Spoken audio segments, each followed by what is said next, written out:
Hello, friends. I'm back. This is Peter Colla. You may have seen me on Nino's Corner TV. I did a show with him, and we're probably going to do a few more. I'm a friend of Nino's.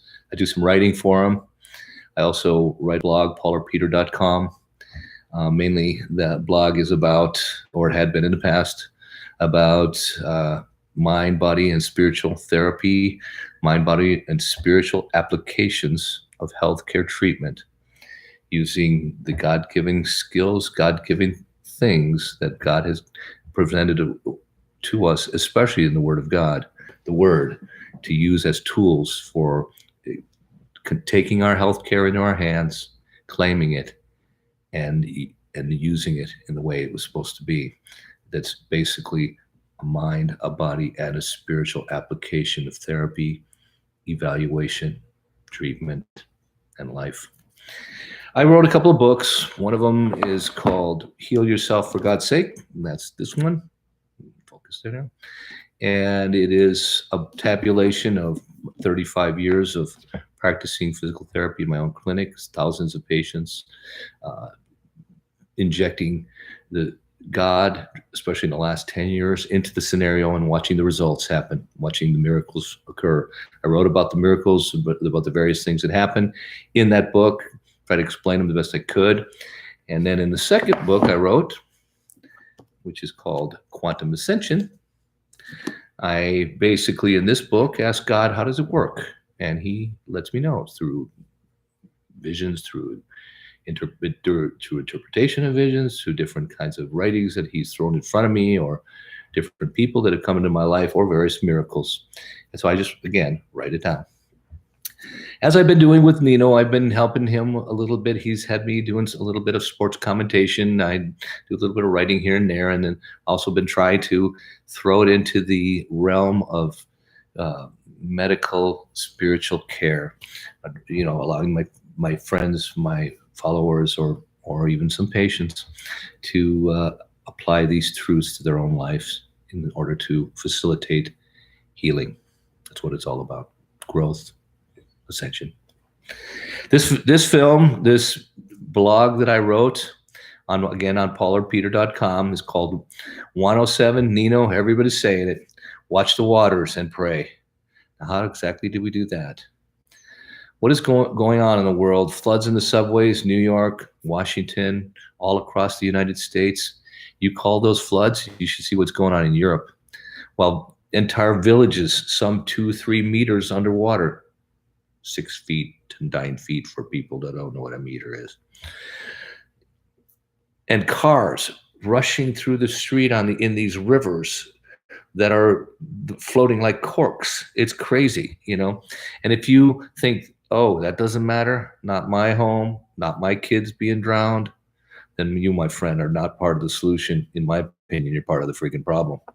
So if you're one of those, not my neck of the woods, why should I care, people? You better stop reading right now, or listening for that matter, because you're not going to like what I have to say. Floods, landslides, mudslides, droughts, earthquakes suddenly appearing literally overnight. This last weekend, I mean, not spread out over the whole world over the last months, year, etc. In the weekend, at least over the weekend, in places like Austria, Holland, Germany, Italy, Switzerland. I mean, all the way from Holland to Italy, Turkey. I mean, not to mention Kazakhstan, strange places with names I can't even pronounce. Africa, Tanzania, South America, Middle East, North America, Far East, North and South, half of the planet. It doesn't matter. It's all over the freaking place. And not just specific targets one would imagine happening, like 10 miles below the surface or 20 miles below the surface, but and not just in these hot spots, New York, Munich, Zern. You would think those would be the hot spots. No, at least, with end times action, like white hat, black hat, is being hit with water attacks. I mean, weather attacks. I don't know, in the last few days. But it's not just the tunnels or the dams or the rat holes, or the underground CERN or germ lab, I don't know what they call it. Those hidden right under our noses, baby cooking hellholes that we're talking about here. But small, remote villages and hamlets in Germany, little towns in northern Arizona like Flagstaff, nobody ever heard of. It's not their fault. All the election theft happened 200 miles south. It happened to happen in the same hellhole where I live in Maricopa County. But some obscure village in Poland, countryside, in the middle of the farm country, far removed from the spotlight, and certainly of no concern to the rest of us moving forward in our gerbil running in the wheel life in the big city. It doesn't even make the news, those small towns, because nobody even heard of them in the first place. But isn't it really the same as some starving baby in the Sudan? If you don't know it, if it's not your kid or your neighbor or somebody or somebody that looks like you, do you care? Do you pay any attention? They know you don't care, so they don't even put it on the news. They don't report it. In the Bible, especially in Revelation, it talks about floods, earthquakes happening in diverse places that they never happened before, spread apart. But it says they will be like a women's travails, birthing pains. They will come before the birth, the major event. That's what birthing pains do. And if you really want to look at that example with spiritual eyes, and we do that, on this channel with me, we look at things, sicknesses, treatments with spiritual eyes. Body, mind, spirit, big, infinite. So we look at with the spiritual eyes to get the maximum effect. Okay, so let's look at this. Okay, what's happening with birthing pains here? The mother, she's the one who has to suffer to bring the child into the world. And after the birthing pains comes the actual birth. After the travails, then comes the actual birth. Another set of pains, more concentrated, short time frame. Okay, why this example? Okay, why did Jesus pick this example? What to use? He could have used earthquakes in diverse places, sandstorms in diverse places, snowstorms where there should be rain. Could have used any kind of example, but he used travails. Gotta ask. Okay, why that example? I understand travails happening unexpected and then good coming, but here's this example that really doesn't apply to all of us, especially men, who don't have a clue about women's travails, except for that momentary displeasure of being cursed at in the delivery room, because we did do it to the woman, it's our fault. But good news, soon the birth is fulfilled, and she receives the child in her arms. Tears of pain are turned into tears of joy, and the mother forgets the pain and the spattered insults. And as love is deposited finally into her arms and her breast, we are told to see them and know that what these travails mean. We are to look at this and say, what exactly does this mean?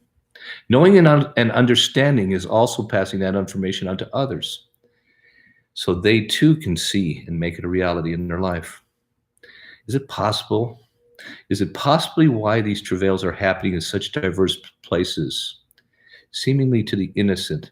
I think we need to look at that fact a little more in depth. Since that's what I do, I uncover spiritual meaning behind a text, specifically medical, and discover what we're supposed to learn from that. Why the neck instead of the back? Why the head instead of the foot? Anyway. So again, when I don't know, I go to God and pull out that old special tool that I got for that. God, you said you have not because we ask not, so I'm asking. I wear that one out. Why these small villages? Why innocent people, children suffering, dying? My dear Anna, those who know her know she's a very sweet person, and she's a fanatic when it comes to information. Talks to people all over Europe, all over the world, really. and for that matter, gathering intel, not just the tidbits sprinkled to the public, but the real information from people, boots on the ground. She calls and says, "Is it really like I'm seeing?" Or worse. Vast amounts of film of flooding, devastation, or reported rioting in so many countries, cruel, authoritative regimes who we used to call democracies.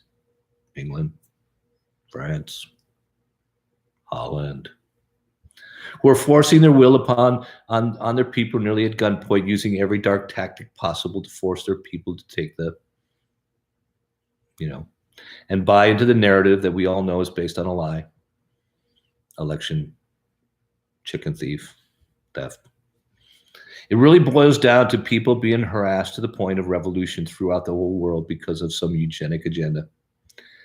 Of a few greedy, rich, Satan-worshipping punk asses that think their indulgences, wants, and desires are more important than the well-being of the rest of us. And they don't give a rat's ass how many children die, women raped, people suffer, or souls are lost, as long as they get their 30 pieces of silver or their little bottle of baby's blood. Let's not get too far off the subject here. We're talking about flooding today. My God, the flooding that's going on, Anna had it verified by her contacts, her boots, or in this case, heels on the ground.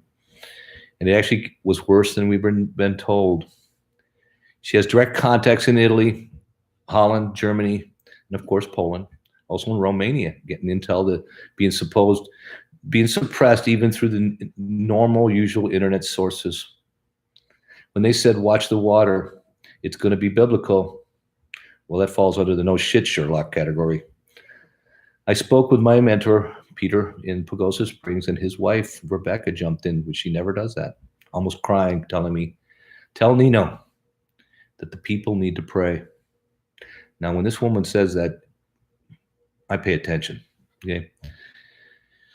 Then goes on to read a short story out of Ecclesiastics, a very obscure book in the Bible I may have read once, twice, or a few times in my life, but maybe barely awake.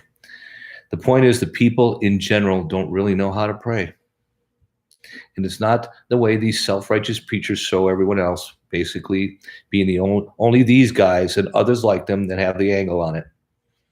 I'm going to write an article trying, as with many others I've written previously, specifically from a healthcare practitioner's point of view. And that, by the way, is the one who tries to put God into the treatment scenario by basically examining the whole individual body, mind, and spirit or belief, and then applying this information into the resolution that can bring on healing. I'm going to try to present it from the same point of view, basically asking God to chase away the darkness, ask for healing, pick up the ammo to fight, and praying. All basically the same thing when examined from an energetic, vibrational, or quantum level. Then tied to the floods going on around the world and see if we can come up with a viable, practical solution we can all grab a hold of. Now that's quite a prayer. Let's see what we can do here. I will try to do this not using scare tactics or imagery that makes people fear more, but try to speak to the truthers regarding the biblical nature of this stuff, with hope to give them positive belief in what they can actually do themselves or do about it. You know what gets me, what really burns my craw, is why these tragedies seem to always hurt the innocent. Why do the rats seem to jump ship, somehow survive before the actual ship goes down, taking the innocent and sweet grandparents who are too old or too feeble to get out of the way of the floodwaters, as everyone else is running like chicken thieves with chickens in hand? I'm immediately reminded of a story I heard some 15 years ago about the same time I had my own near-death experience, my come to Jesus, my tub experience. I've talked about in earlier writings or will not regurgitate at this point. Except to say that this particular time in my life, God was showing me many things, many miracles I hardly comprehended then, vaguely wrote about, and certainly did not even remotely understand until perhaps today, as it turns out, having to do with water and Flagstaff. In this one particular memory of a hot and dry summer, as it was when the summer would not present enough afternoon rain showers, as was often seen in this particular part of the country, northern Arizona, the forests would dry out to the point of being literally a tinder pile, with a mere lightning strike or discarded cigarette butt being all it was necessary to set the whole forest ablaze.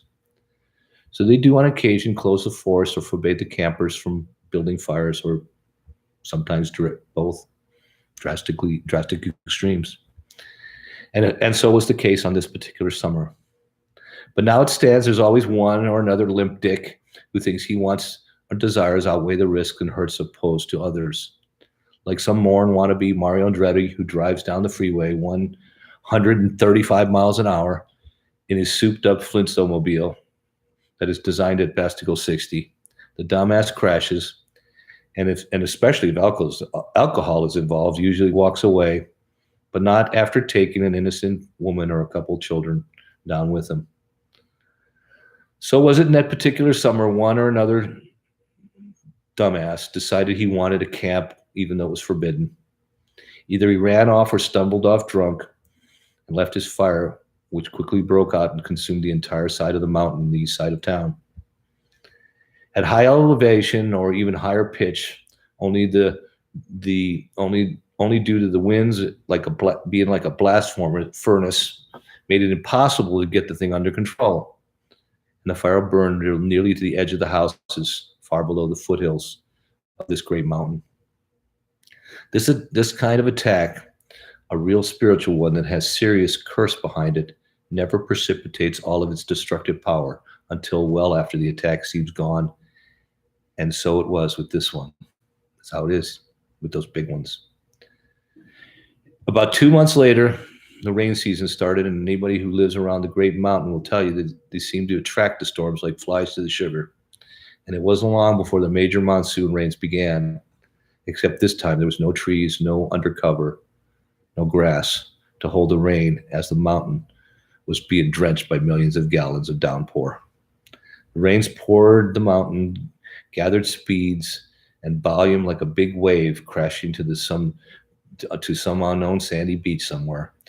By the time it reached the houses on the foothills, the pathetic efforts of our civil engineers to channel large rains in the streets and then into the sewers waiting below were so seriously overrun, you would think it was one of those Haboobs you see on TV in Saudi Arabia, and know that it's the wrath of God, which, by the way, one of those happened to be over the weekend too. How interesting was that?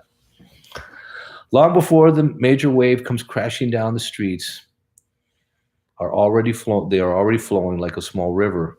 And by the end of the summer, this rain has become such a welcome sight to Arizonians, desert country for you readers who have not from around here, beckoning children and old people alike, yours truly, to come out in the yard and at least watch the rain from the patio. This too happened. It was reported that 2 little girls, one 4 and her sister of 6 or 7, they may have been younger than that, were among those who ran out to watch the rushing water in the rain. And when they saw the crashing tidal wave of debris and death barreling down at them, turned quickly to run into the raised recesses of their house. They didn't make it before the water talons took the younger sister. And the older sister jumped in after her sister and pressed to push the littler girl to the safety of several yards down that now massive flowing river before being pulled herself and disappearing from sight, only to be found at the bottom of the mountain days later, buried in the mud, washed away materials and fallen logs. I can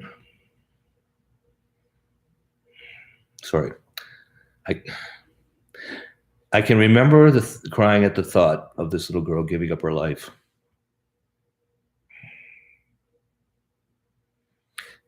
You guys gonna have to bear with me for a second. I remember crying at the thought of this little girl giving her life to save her sister. A true martyr for Christ.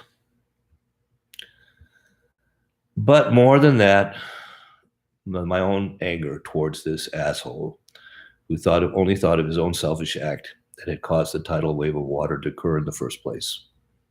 The news of the little girl giving up her life never made it to the TV in the days that followed her death. I don't know if I ever heard her name.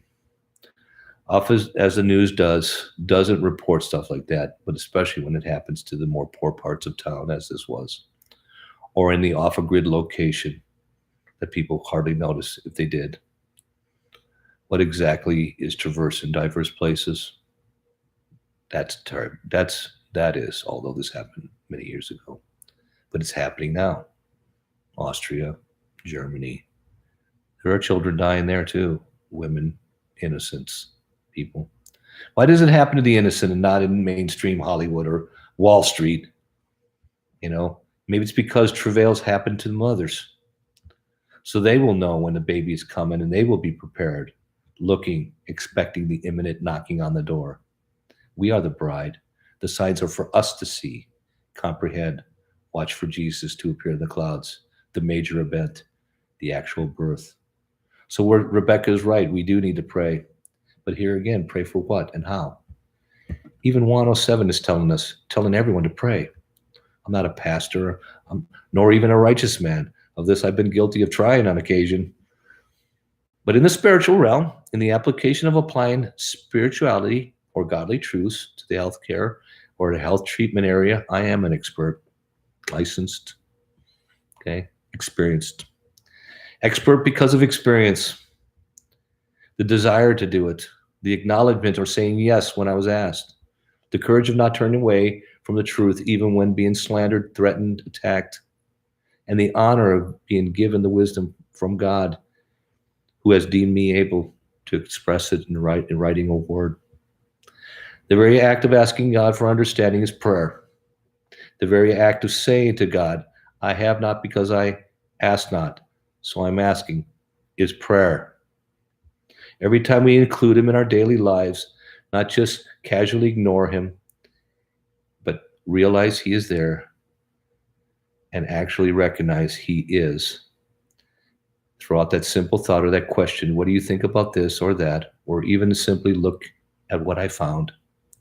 As we sit and play with the objects we happen to be focused on in our moment, these are all prayers when we recognize him.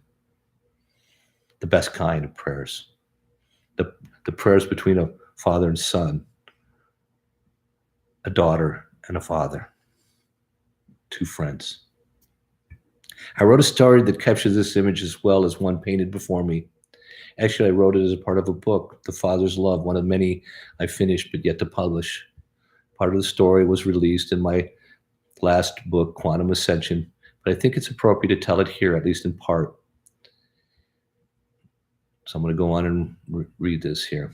In my dream, I was transported to see before me my own small child, Grace, as a baby. Grace, sitting on the floor in front of me. What was amazing, the image I can see is one where I'm looking at the scene from directly behind her, and I can at the same time also see myself sitting on the couch off to her right, watching her play. A sort of out-of-body experience is taking place, that or I'm somehow transported back to witness the event that I also remembered myself in the past. Regardless, I'm clearly there watching myself watch the child. I say I can see myself because I am sort of watching her and watching myself watch her, even as the scene unfolds before me. There's a look on my own face as I watch my sweet child sit there, playing before me, of pure happiness. And while I probably couldn't do it justice, let's just say I don't think I could ever remember myself as happy as I witnessed myself at that moment. But perhaps the only word that I could possibly come up with that could possibly even remotely describe the look on my face as I'm witnessing her is utter bliss. My daughter cannot be even a year old yet because she doesn't even seem old enough to stand on her own, but she's just sitting unsupported. She is from this vantage point I am observing right now behind her, clearly looking at or playing with something in her hands. My own eye must have a supernatural ability to simultaneously look from behind her and at the same time not only see what she's examining, but her precious hands, in her precious hands, but also the look on her face as she examines it. She's just sitting there looking at this simple, small rectangular toy, perhaps a small wooden block, over and over in her hands. She's looking at it, studying it, turning it over and over again, examining each side. as if it's new and suddenly excited being found new again. Her face is of complete contemplation, but also happy and smiling satisfaction as she looks at the block, turns it over and looks at the other side, then turns it over again and looks at this other side again, studying it, smiling in her thorough exam.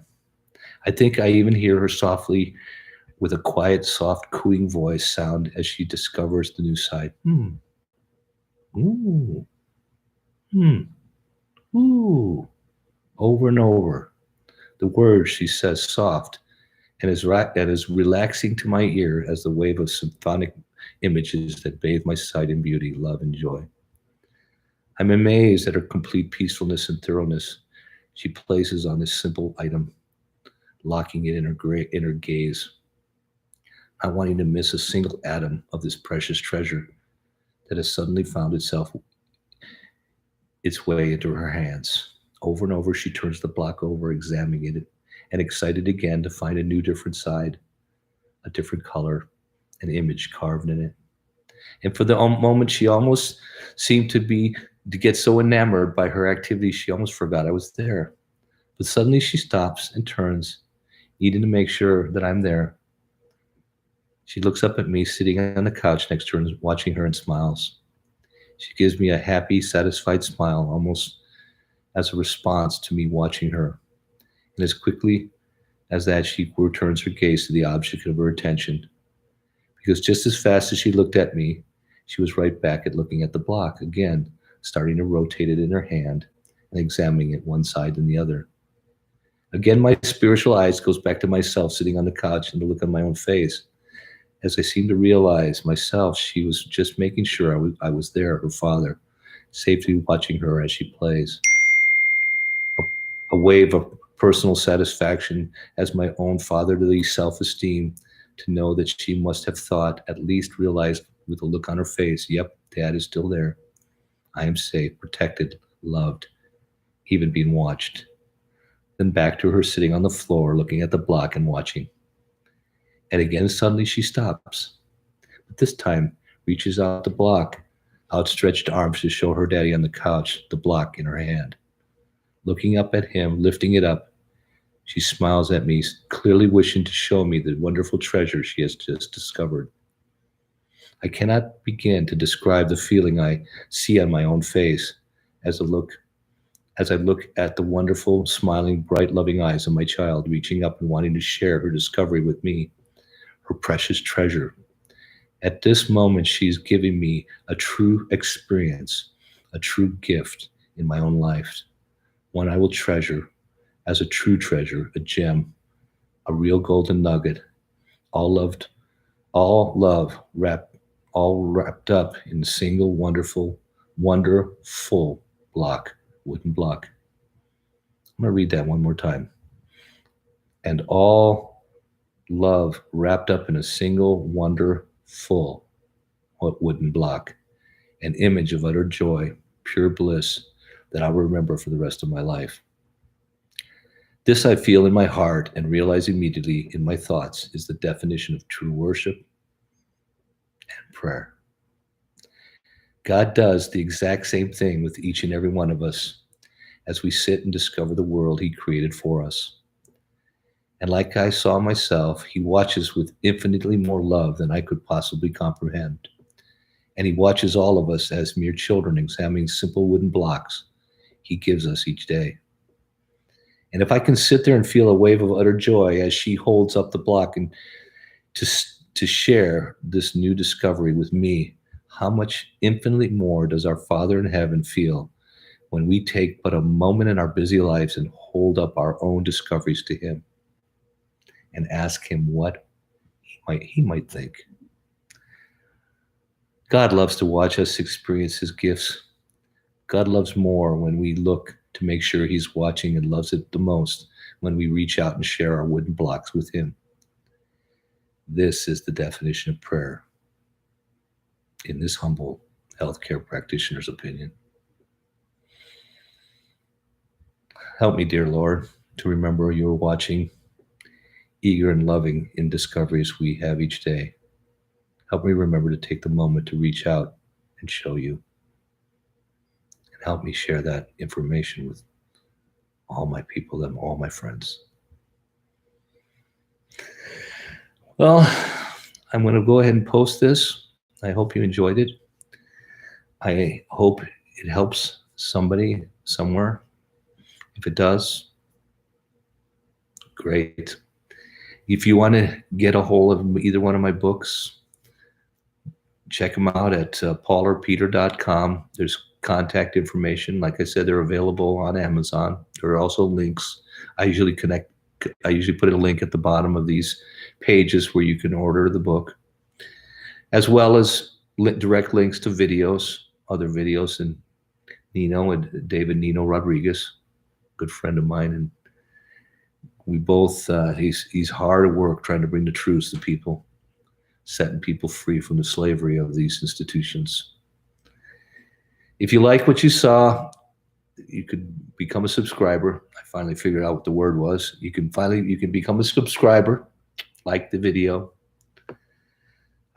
It's not monetized. I didn't really figure that stuff out. As well as my blog site, paulorpeter.com. We do have a GoFundMe because we are trying to open an office for people that could come and get mind, body, and spiritual care. We know it's not going to be paid for by the insurance, so it'll probably be a cash only, and if people can't afford it, free healthcare kind of situation. That being said, you can check me out again on this site, which is Peter Colla. I also have a Paul and Peter Telegraph site you can check out. I post a few things on that. And of course, you'll find me on Nino's deal. In his Telegram site, usually he posts a lot of stuff that I do. Take care, bless you. And if you feel like it, contact me. Oh, by the way, if you know Charley Ward or Simon Parks or Mel Jacko, I'd like to talk to these people. Anyways, you have a good day. Oh, and another one is Peter de Beer in Holland. I really want to talk to that guy. I went to school in Holland. I lived over there for 9 years. That's a truther that I'd like to get a hold of. So Peter de Beer, if you see this, get the contact information and give me your contact information. I'd love to get a hold of you. Anyways, take care. Bless you. Bye-bye.